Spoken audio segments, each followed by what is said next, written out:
तो चलिए शुरू करते हैं आज की कहानी। आज की कहानी है अकबर और बिरबल के बारे में।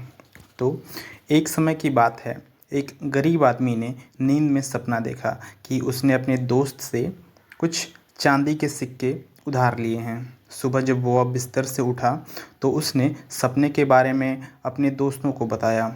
इस तरह यह बात गांव के चारों तरफ फैल गई और रामलाल ने श्यामलाल से 100 चांदी के सिक्के उधार लिए हैं।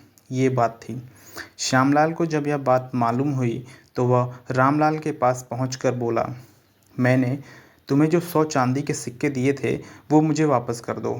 रामलाल आश्चर्य से बोला, तुम यह क्या कह रहे हो? वह तो सपने की बात थी। श्यामलाल बोला, देखो, इनकार न करो, गवाही सैकड़ों लोग दे सकते हैं। तुमने स्वयं सबसे यह बात कही है, सिक्के लेना तुमने खुद स्वीकार किया है। रामलाल ने कहा, दोस्त, वह तो सपने की बात थी। सपने की बात सच थोड़े ही होती है। श्यामलाल भौहें चौड़ाकर बोला, मैं कुछ नहीं जानता। जब तुम सिक्के लेना स्वीकार कर लिया है तो तुम्हें सिक्के देने ही पड़ेंगे। अगर तुम सिक्के नहीं दोगे तो यह मामला बादशाह अकबर के दरबार में ले जाऊंगा। रामलाल इतना गरीब था कि उसके पास तो कभी 10 चांदी के सिक्के भी नहीं होते थे।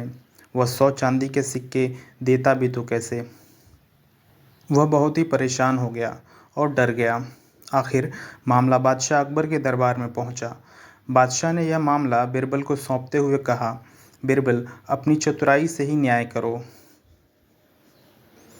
फिर बिरबल ने अपने दोनों पक्षों को बुलाकर पूरी बातें सुनी, गवाहों की बातें सुनी।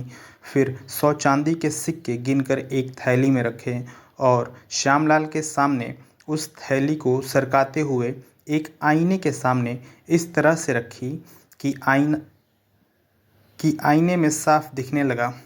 आईने की ओर इशारा करते हुए बिरबल ने ऊंचे स्वर में कहा,